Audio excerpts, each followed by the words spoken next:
दोस्तों नमस्कार, मैं संजय भारती, आपका संजय भारती, सबका संजय भारती आज सबके समक्ष एक बार उपस्थित हूं।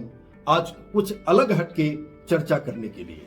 चर्चा ये है कि जब भी हम आप कोई संवाद करते हैं या कहीं हम बैठते हैं, किसी मित्रों के बीच में बैठते हैं, तो अक्सर एक चर्चा होती है और वो चर्चा जब होती है तो कुछ खास लोग उसमें ऐसे उपस्थित होते हैं जिनका दावा होता है कि वो ज्यादा पढ़ते हैं, ज्यादा लिखते हैं। मेरा कोई विरोध नहीं है इस विषय से कि वो ज्यादा नहीं पढ़ते होंगे और ज्यादा नहीं लिखते होंगे। सवाल ये है कि आप खूब पढ़ते हैं, आप खूब लिखते हैं, लेकिन जिस समय में, जिस दौर में हम सभी गुजर रहे हैं, उसमें एक विशेष बात ध्यान रखने की आवश्यकता है और वो ये है कि आपको क्या पढ़ना है, आपको क्या लिखना है।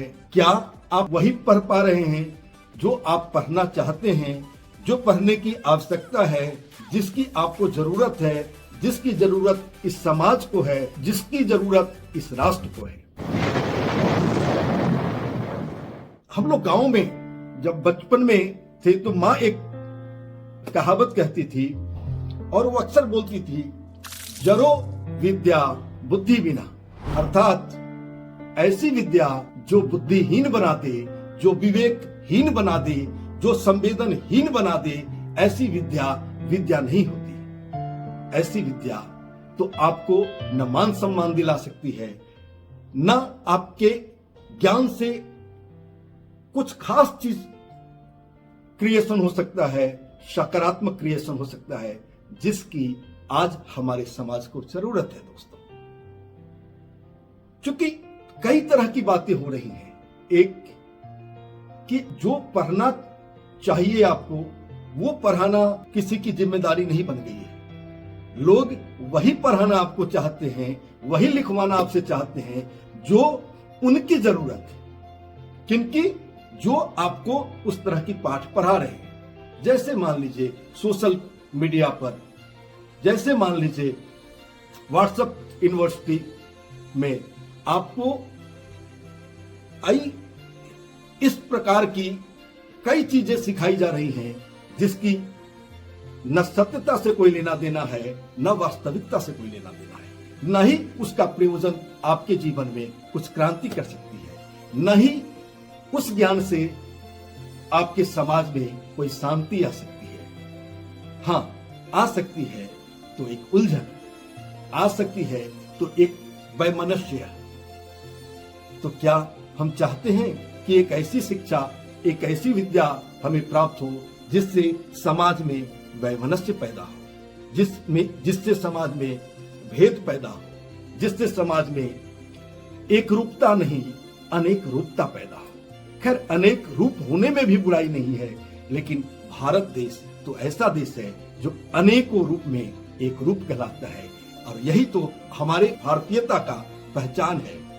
और पूरी दुनिया इसे मानती है कि हमारे भारत में कई विभिन्न धर्मों के लोग, कई वेश भाषा के लोग, अलग अलग क्षेत्र के अलग अलग लोकगीत, लोक संगीत, लोक नृत्य और ये तमाम चीजें मिलकर के एक सुगंध पैदा करती है, एक वातावरण पैदा करती है जिसे हम भारतीयता कहते हैं। तो चलिए आज इसी क्रम में एक कथा आपको सुनाते हैं। विद्या ज्ञान के क्षेत्र में हमें क्या सीखना चाहिए, उसका एक उदाहरण। और ज्ञान की अगर बात हो, अध्यात्म की बात हो, तो मिथिला राज्य, जिसके राजा विदेह राजा जनक है, ज्ञान की गंगा बहती है मिथिला के राज में। आज भी पूरी दुनिया मिथिलांचल के लोगों का लोहा मानती है। आप जानते हैं कि जो हमारा आज भी बिहार शिक्षा के क्षेत्र में, बिहार नेपाल का कुछ भूभाग और जो बेसिकली मिथिलांचल है, पूरी दुनिया में उनके ज्ञान की कदर होती है। और शिल्प कला में कई ऐसी कलाएं जिसका पूरी दुनिया में कद्र किया जाता है। तो एक कथा आती है, वो कथा ये है देवी सीता की उम्र अब शिक्षा ग्रहण करने की हो चुकी है। हम सभी जगत जननी जगदम्बा के नाम से भी जाते हैं। राजा जनक की पुत्री हैं और माता सीता राजा जनक के भाइयों के बच्चे भी, पुत्रियां भी शिक्षा ग्रहण की योग्य हो चुकी हैं। और उसी समय जहां सुनैना जो विदेह राजा जनक की धर्मपत्नी है, राजा जनक स्वयं चर्चाएं कर रहे हैं आपस में, उसी समय एक योगिनी सुरभा है जो राजा जनक के दरबार में आती है। राजा जनक उनका स्वागत करते हैं। योगिनी सुरभा का नजर देवी सीता पर पड़ता है और योगिनी सुरभा इस बात को समझ जाती है कि सीता कितनी दिव्य है, सीता कोई शक्ति का नाम है, सीता तो जगत जननी का नाम है। और ये सब जानते हुए योगिनी सुरभा ने राजा जनक से एक निवेदन किया कि अब देवी सीता का उम्र हो गया है, उन्हें शिक्षा ग्रहण के लिए आपको विचार करना चाहिए, उनको शिक्षा ग्रहण कराया जाए, शिक्षा के लिए सोचा जाए। राजा जनक ने देर न किया। बिना देर किए ही राजा जनक ने अपने सभी जो मंत्री हैं, सभासद हैं, उन सबको बुलाया और उनसे कहा कि जितने भी राज्य में और राज्य के बाहर भी जितने भी विद्वान हैं उन सबको आमंत्रित किया जाए।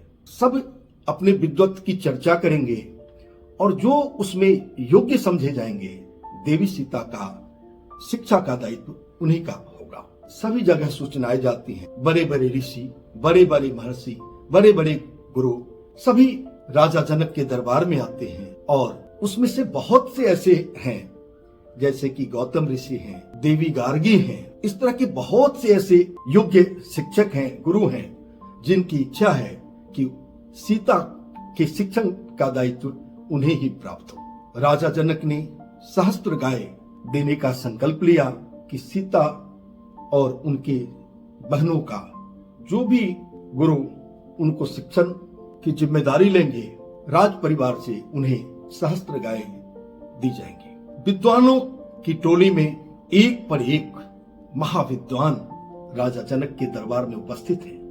उसमें से बहुत से ऐसे लोग हैं जिनकी इच्छा है कि देवी सीता के शिक्षण का दायित्व उन्हें दिया जाए, लेकिन महर्षि याज्ञवल्क्य के सामने सब नतमस्तक हैं। महर्षि याज्ञवल्क्य एक ऐसे विद्वान कि उस जमाने में जितने भी ऋषि हैं, जितने भी गुरु हैं, जितने भी विद्वान हैं, जितने भी ज्ञानी हैं, वो सभी मिलकर के उनके सामने नतमस्तक हैं। लेकिन देवी गार्गी भी उसमें से हैं जिनकी इच्छा है कि देवी सीता के शिक्षण का दायित्व उन्हें मिले। और उन्होंने बड़ी निडरता से, क्योंकि सबने सरेंडर कर दिया, एक तरह से सबने कह दिया कि जहां महर्षि याज्ञवल्क्य हैं उनके सामने तो हम हिम्मत भी नहीं जुटा पाते कि शास्त्रों पर चर्चा किया जाए या किसी विषय पर चर्चा किया जाए।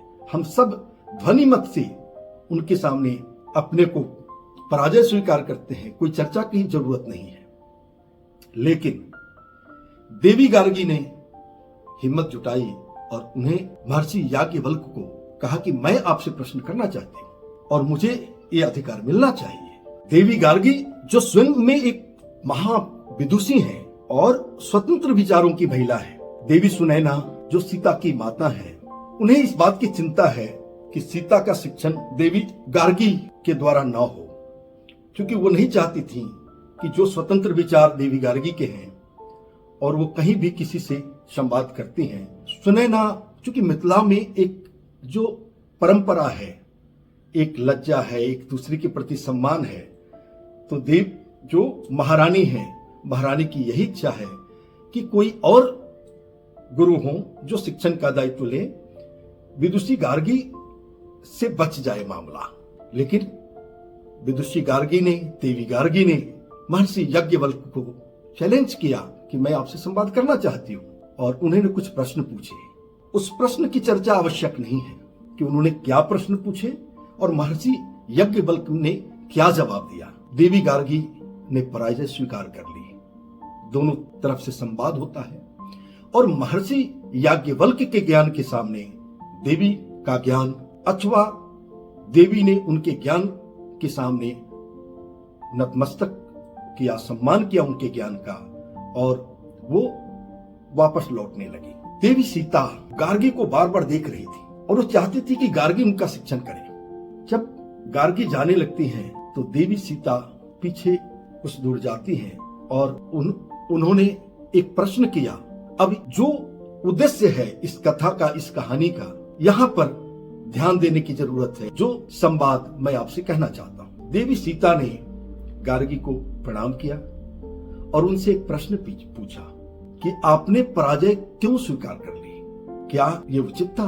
और मैं तो आपसे कुछ सीखना चाहती थी। देवी गार्गी ने, विदुषी गार्गी ने सीता को समझाया कि जो मैंने प्रश्न किया, महर्षि याज्ञवल्क्य ने उसका सही उत्तर दिया और मैं प्रभावित हुई इनसे, इसलिए पराजय स्वीकार करना पड़ा। और कभी कभी पराजय स्वीकार करना भी सम्मान की बात होती है, ये कोई हीनता की बात नहीं होती है। कभी कभी पराजय स्वीकार करने में ही आपकी बड़प्पन है, आपका मान सम्मान बढ़ेगा, आप शोभायमान होंगे।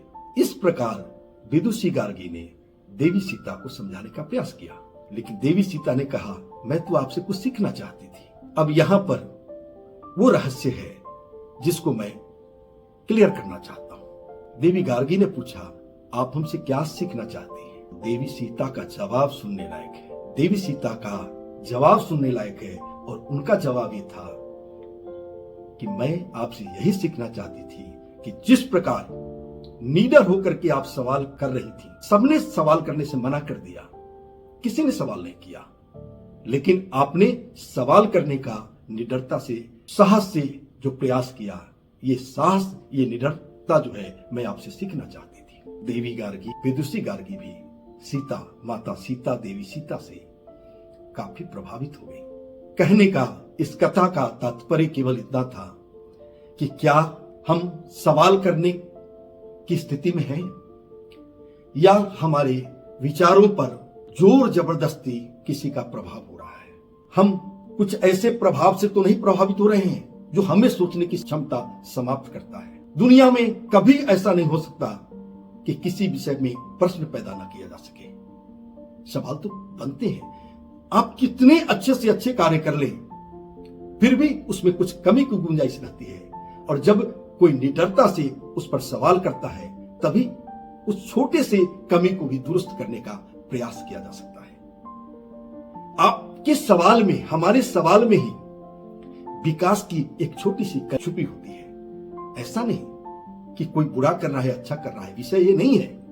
विषय है कि हम क्या कर रहे हैं, और हमारा भी दायित्व कुछ न कुछ होता है। हम सब इस बात से निश्चिंत नहीं हो सकते समाज में कि समाज में सब अच्छा हो रहा है, राष्ट्र में सब अच्छा हो रहा है। हमारी जिम्मेदारी केवल इतनी नहीं है, हमारी जिम्मेदारी समाज के एक सजग, राष्ट्र के एक सजग नागरिक के भांति हमारी जिम्मेदारी है कि कहीं कुछ कमी तो नहीं रह रही है। और ऐसी परिस्थिति अगर आए तो हमें निडरता से अपनी बात रखनी चाहिए। इसी में हमारा, आपका, समाज का, देश का, विश्व का भलाई है। इसीलिए भारतीय पूरी दुनिया में पूजित हैं, क्योंकि हम सभी को अपना मानते हैं। भारतीयता का मतलब मानवता होता है। एक हिंदुस्तानी होने का मतलब सबसे पहले है एक बेहतर इंसान होना।